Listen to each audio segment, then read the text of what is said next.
అందరికీ వందనాలు. లూకా సువార్త 2వ అధ్యాయం 10-11 వచనములు.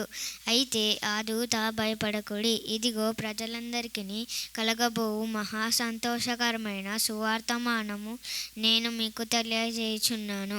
దావీదు పట్టణమందు నేడు రక్షకుడు మీ కొరకు పుట్టి ఉన్నాడు. ఈయన ప్రభువైన క్రీస్తు. Thank you.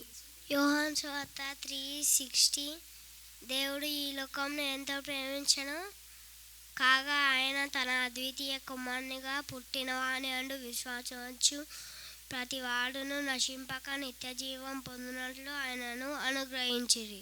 Thank you. అందరికీ వందనాలు. నేను నేర్చుకునే పత్రిక యోహాను సువార్త 8:12. యేసు నేను లోకమునకు వెలుగును, నన్ను వెంబడించువాడు చీకటిలో నడవక జీవపు వెలుగు కలిగి ఉండునని వార్త చెప్పాను. Thank you. ఎల్లప్పుడూ ప్రభునందు ఆనందించుడి, మరలా చెప్పుతున్న ఆనందించుడి. ఫిలిప్పీలు పత్రిక 4వ అధ్యాయం 4వ వచనం.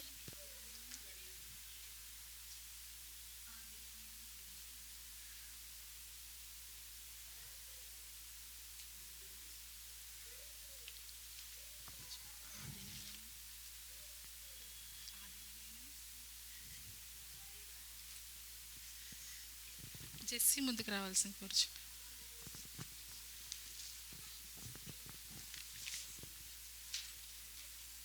అందరికీ వందనాలు. మత్తయి సువార్త 13 ఆ దినమైనను కలిగినను మీకు తెలియదు కనుక మెలకుగా ఉండుడి.